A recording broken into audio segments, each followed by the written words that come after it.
Olá, bom dia! Começa agora mais uma edição do programa Imóveis em Foco, nossa revista eletrônica semanal de mercado imobiliário, arquitetura e decoração, aqui na TV Tribuna SBT.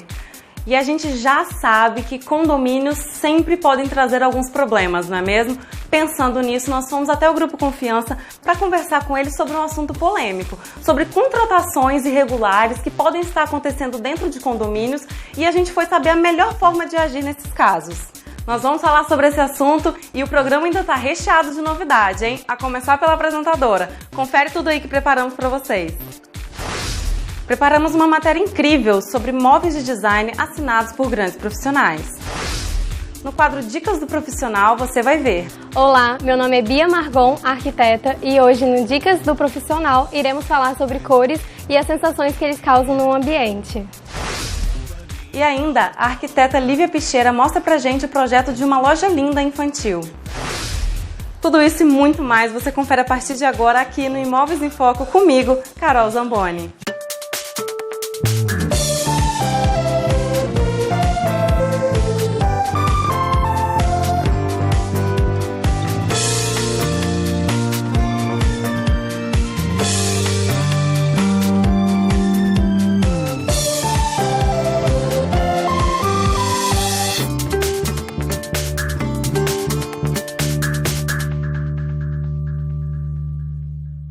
E nós começamos o programa de hoje com um assunto polêmico. Você sabia que contratações irregulares dentro do condomínio podem acarretar custos e até mesmo processos para este condomínio e para o síndico? Pois é, nós fomos conversar com especialistas sobre esse assunto para trazer todas as respostas para vocês. Confira aí.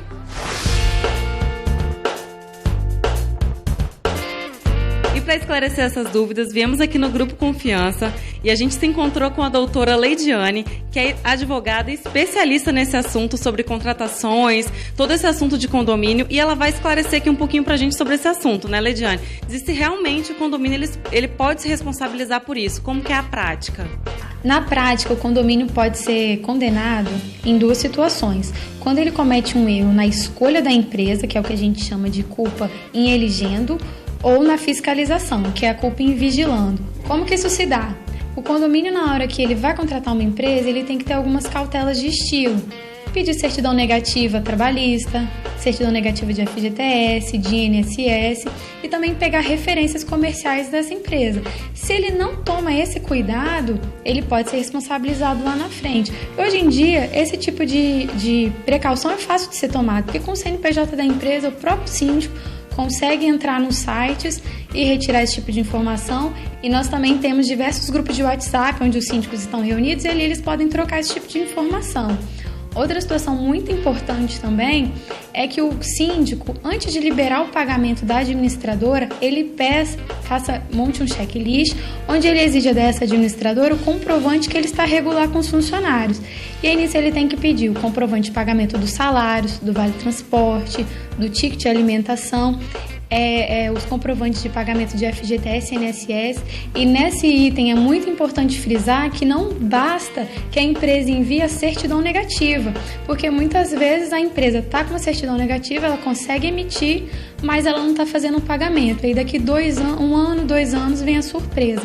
Não tinha um depósito de FGTS para o funcionário, e aí isso tem reflexo jurídico lá na frente, porque o condomínio vai ser responsável subsidiariamente. É importante também que o condomínio exija dessa empresa administradora a GFIP atualizada. A GFIP é a guia de informação do FGTS e da Previdência Social. Nela estão relacionados os trabalhadores que prestaram serviço no condomínio. Então o síndico tem que estar atento, porque ali tem que estar constando exatamente os funcionários que prestaram serviço no condomínio naquele mês. Que isso também evita o caso de acontecer uma fraude, né? De algum funcionário fantasma, por exemplo, ou alguma função que o condomínio não esteja ciente que está acontecendo. Exatamente, e também é uma oportunidade do síndico verificar se todos os funcionários são devidamente registrados, porque a gente já teve caso de funcionário que não estava com carteira assinada trabalhando no condomínio, acontece um acidente de trabalho e aí a bomba vai estourar e o condomínio vai ter que pagar.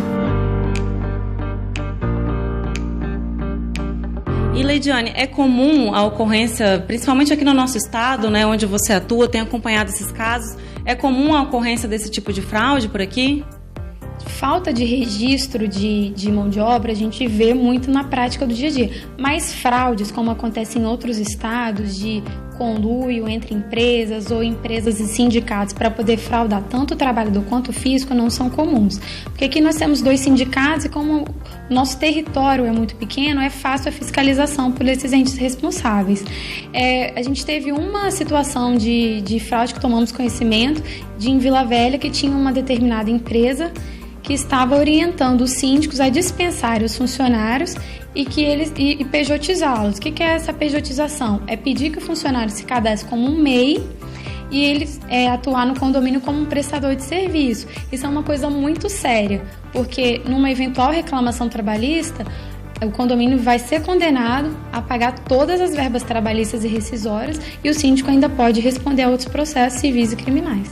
Isso é importantíssimo a gente saber, né? Porque, às vezes, quando você mora num condomínio, você não tem essa ciência, né? De que pode acarretar, afinal de contas, esse prejuízo que pode vir a recair em cima do condomínio. E uma pergunta que eu também quero fazer, doutora, é no sentido da legalidade, né? Dessa contratação, dessa terceirização de mão de obra. Isso é legal? Como que é isso para os condomínios? Essa é uma boa pergunta. Apesar de ser uma pergunta aparentemente batida, isso ainda gera muitas dúvidas entre síndicos e sempre está surgindo em assembleia. Teve um tempo que teve até uma certa discussão doutrinária e jurisprudencial em relação ao assunto, porque com o advento da súmula 331, que era que tratava sobre a terceirização de mão de obra, muitos entendiam que o serviço de porteiro era a atividade fim do condomínio. Mas, na verdade, a tese que a gente já defende hoje, depois da reforma trabalhista já está consolidada, é de que, como o condomínio não tem finalidade lucrativa, ele não entraria nessa regra. Então, houve até uma discussão em relação a essa permissão do condomínio poder terceirizar essa função de porteiro, porque muitos entendiam que estava relacionada à atividade fim do condomínio.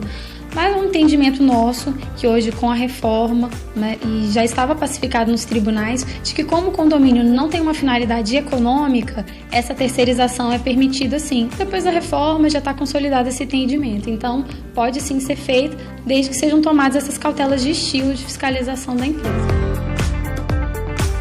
Por isso a importância, então, de contratar uma empresa como o Grupo Confiança, que tem essa experiência aí no mercado, para conseguir gerir esses problemas, né, essas causas que podem acontecer dentro de um condomínio. Afinal de contas, fazer o certo sempre é a melhor forma de executar, né? Sempre fazer o correto.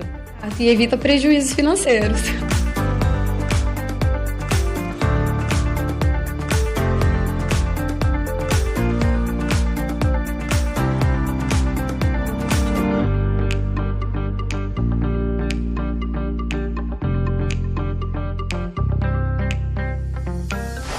E no próximo bloco, preparamos uma matéria incrível sobre móveis de design assinados por grandes profissionais. E ainda, a arquiteta Lívia Picheira mostra pra gente o projeto de uma loja linda infantil. Não saia daí porque o Imóveis em Foco volta já já.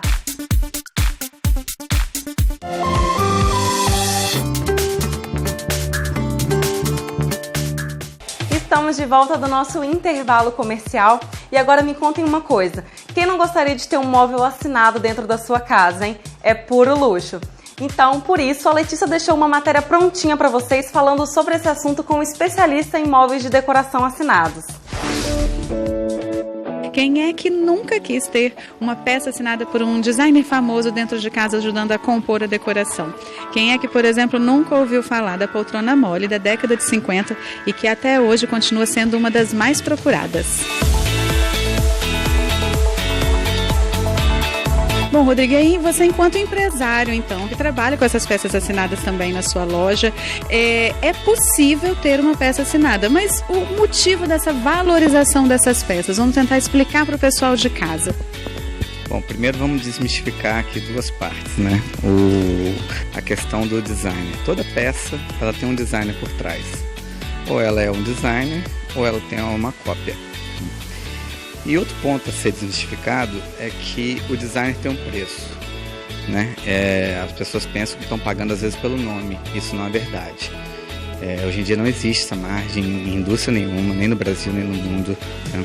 Então que um produto, o preço dele, ele é feito pelo tempo de produção dele mesmo, e pela matéria-prima utilizada, né? Então se Se uma cadeira custa 1.000 e a outra custa 6.000, é porque ali por trás tem alguma diferença, seja ela no tempo de produção, seja na matéria usada.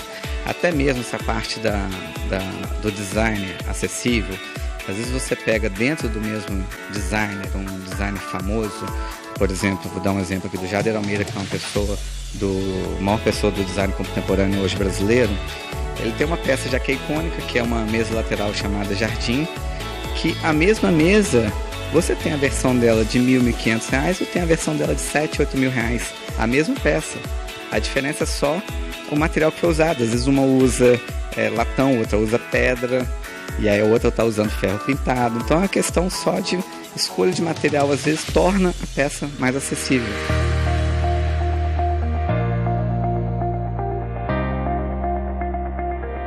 Um outro lado também sobre o design brasileiro, né?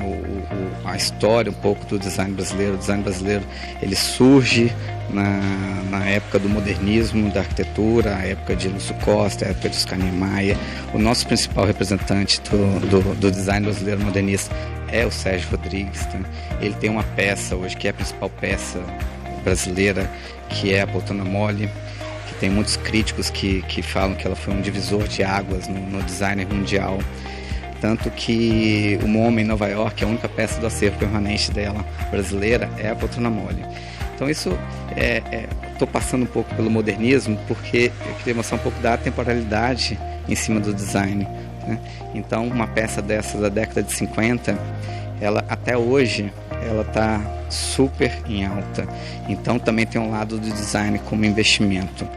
É essa que eu acho uma outra característica que eu queria também chamar a atenção de vocês. Quando a gente fala de ter então uma peça, né, assinada dentro de casa, eu não estou falando de uma peça que eu vou de modismo, que eu vou trocar todo ano. Então são peças que são atemporais, como você colocou, é investimento de fato, né? E independente, sim, a temporalidade não quer dizer que é uma peça antiga também, né? São peças que fizeram história e tem peças que estão fazendo história. Tem muitas peças novas que você bate hoje e fala assim, não, essa daqui a 10 anos ela ainda tá boa, tá atemporal. E agora que a gente já entendeu um pouco mais o conceito das peças assinadas, conseguiu desmistificar um pouquinho essa acessibilidade a essas peças, ninguém melhor do que uma arquiteta, por isso que eu já estou aqui com a Marcela para a gente conversar sobre como trazer então essas peças para dentro dos projetos. Os clientes, qual é a relação deles com essas peças? Eles pedem mesmo? Como é que é isso? Olha, então, assim, os clientes querem, né? Quem não quer uma peça exclusiva, uma peça que chama atenção? Então, assim, mesmo que às vezes um apartamento pequeno você não consegue colocar muitas peças, mas assim, pelo menos uma poltrona ou uma mesinha lateral, as pessoas querem, tá? Tem esse desejo, existe. As peças que a gente chama de peças assinadas, né, com esse valor mais atemporal, ela geralmente tem um desenho que te permite encaixar em vários estilos. Então, assim, já foram citadas algumas que são muito conhecidas. Eu vou citar aqui a Tunico, que tem um desenho mais diferente, né? Então, assim, se você dá uma apagada no resto do mobiliário e traz uma poltrona mais suntuosa, que chama mais atenção, você consegue encaixar. Então, assim, tem que ser bonito, tá na moda e tudo mais, mas tem que combinar comigo, né, que sou o morador, vamos dizer assim. Se não combinar com o morador, vai ficar feio, não vai ficar legal. E aí, o Rodrigo tinha comentado com a gente antes, e eu queria trazer esse assunto de novo também. São peças atemporais. As pessoas estão acostumadas a assim, eu preciso mudar minha casa para o inverno, eu preciso mudar minha casa para o verão. A gente já deu aqui no programa, inclusive, dicas. Troca uma almofada, troca um tapete, troca uma cor que está em alta numa determinada estação. Quando eu tenho uma peça assinada, esse comportamento em relação a ela e ao restante do projeto é um pouquinho diferente, né? Olha, em relação à peça, a gente provavelmente não vai mexer muito. O que pode ser feito, por exemplo, numa poltrona, é você jogar ali uma manta, né? Se chegou o inverno, para ela ficar mais gostosa ainda, ou no sofá e tal. Mudar os adornos que estão em cima da mesa lateral. Às vezes você botou uma mesa de centro super bacana, muda os adornos. Mas assim, ela não vai te deixar preso. Você vai conseguir mudar sem ficar preso.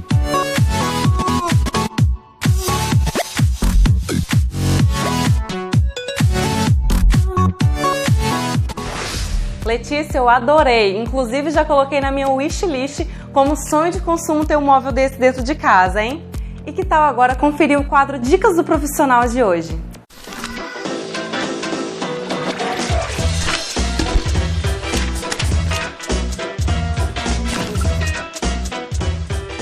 Olá, meu nome é Bia Margon, arquiteta, e hoje no Dicas do Profissional iremos falar sobre cores e as sensações que eles causam no ambiente.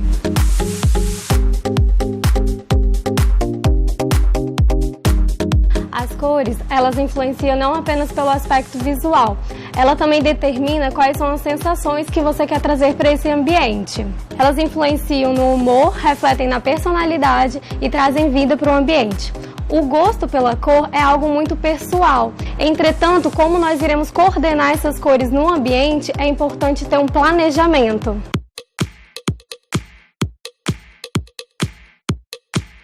Para você aí de casa que tem dúvida de como coordenar as cores, eu trouxe hoje para vocês o círculo cromático, que ele facilita na hora de coordenar de forma mais harmônica. As cores que estão na mesma família e com intensidades diferentes, nós chamamos de monocromático.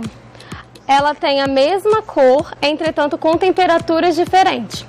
Cores análogas são cores que estão lado a lado no círculo cromático e a base dela é a mesma cor. Então podemos usar o roxo com azul, o roxo com rosa. E as cores complementar são cores que se complementam e são cores que estão frente a frente no círculo cromático. Ou seja, seria o roxo com o amarelo, o verde com o vermelho, como nós iremos mostrar para você agora alguns exemplos de como trazer isso através de adornos que são mais fáceis de ser modificados na decoração da casa, seja por quadros, almofadas, tapetes.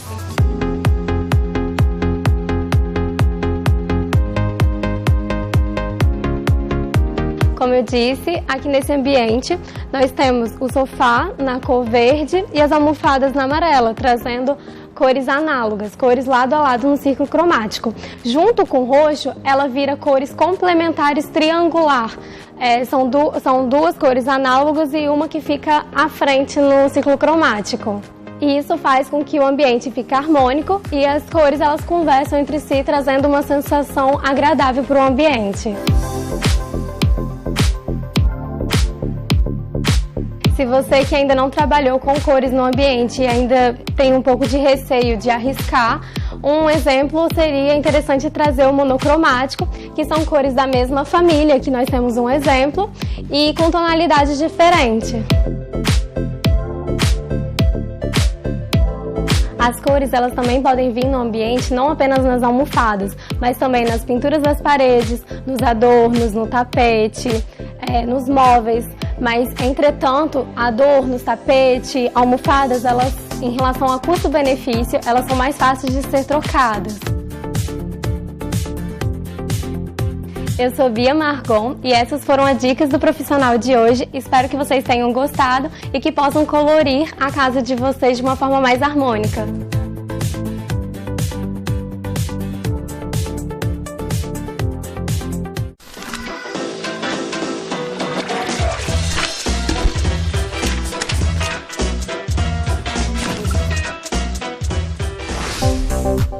Energia solar é uma forma limpa e sem danos à natureza de se gerar energia elétrica por uma fonte de energia renovável baseada no sol.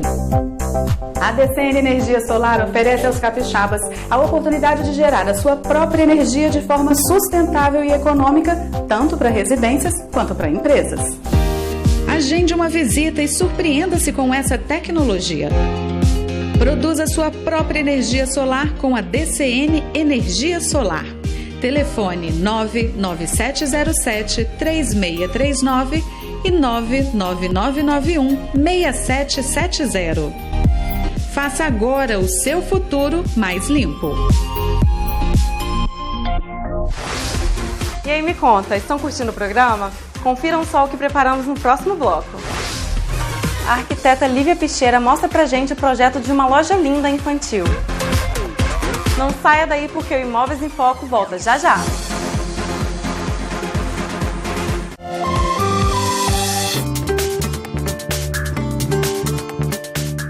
Estamos de volta do nosso intervalo comercial. E bom, gente, vocês já sabem que eu recebi essa maravilhosa missão de ficar aqui juntinho com vocês no Imóveis em Foco, enquanto a Letícia se dedica exclusivamente a Malu. Por isso, o quadro Decoração de hoje é em homenagem a ela e fui conferir de perto essa decoração infantil para inspirar a Letícia com o quartinho da Malu e também você aí de casa que quer mudar o quartinho do seu filho.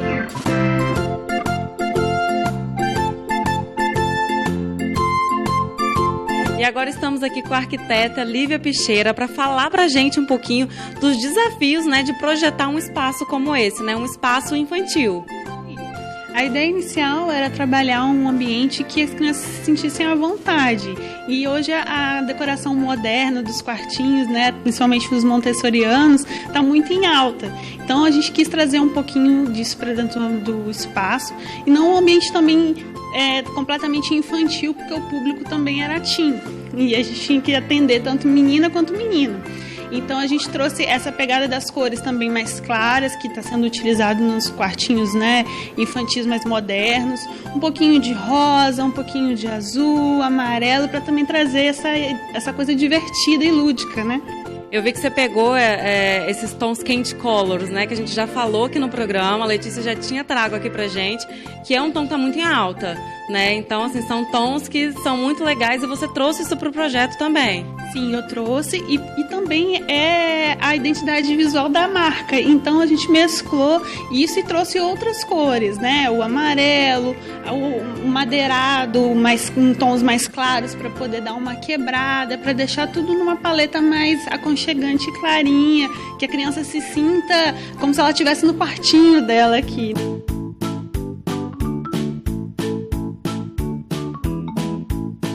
Eu achei muito legal isso de quartinho, porque eu vi que tem várias formas aqui no espaço, aqui nessa loja, que remetem, né, a esse quartinho de criança. Então a gente tem texturas, tem formas geométricas, tem partes que lembram uma casinha. Isso foi proposital também? Foi proposital, sim.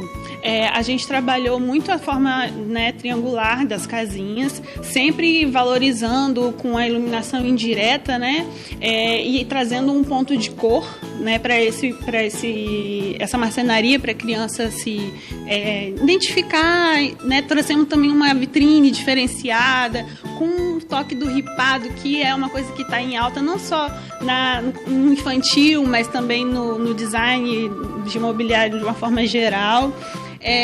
Trouxemos também uma mesclagem com mobiliários que a cliente também já possuía de um outro ponto comercial que ela trabalhava. Então, assim, foi uma mescla do novo com o que ela já tinha. E o que eu achei muito legal, Lívia, foi você ter usado aqui, como você falou, que ela tinha públicos diferentes, né? Crianças menores, crianças maiorzinhas.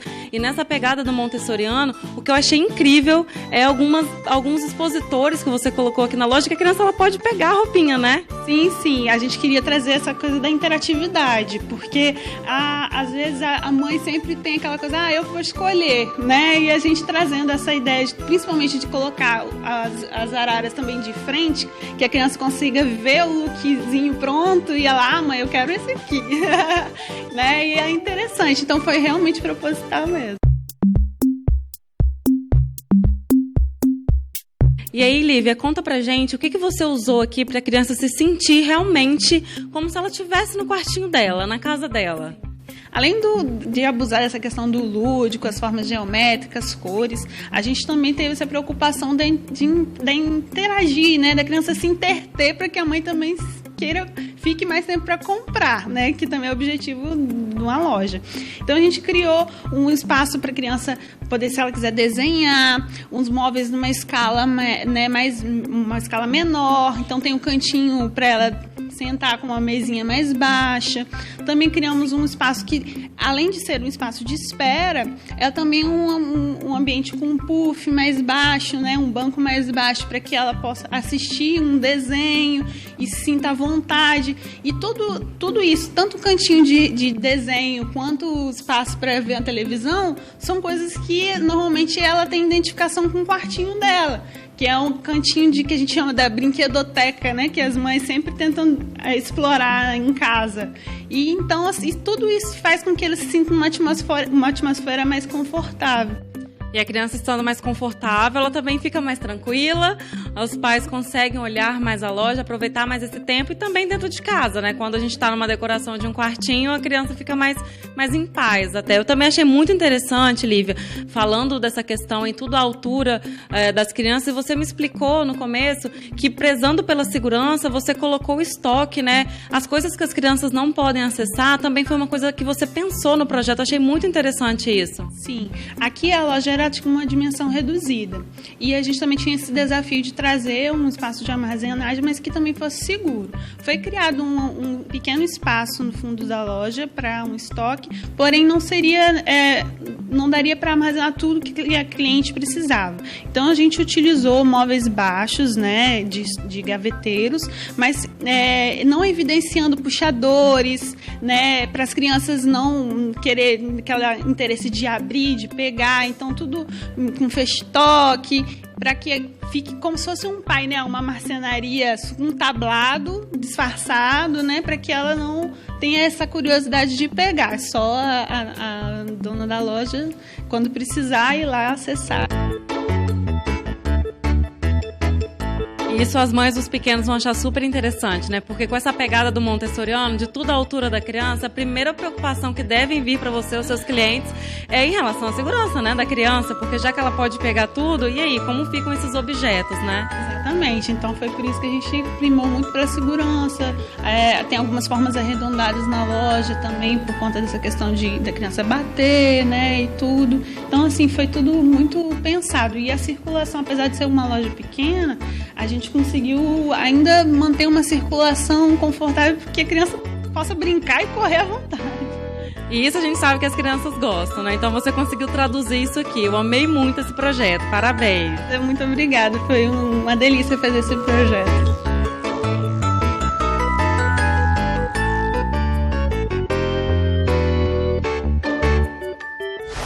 Gente, nosso programa infelizmente está chegando ao fim. Espero que vocês tenham gostado. E como a Letícia já contou na semana passada, a partir de agora eu estarei aqui no lugar dela temporariamente, enquanto ela cuida exclusivamente da Malu. Quero relembrar vocês os horários dos programas.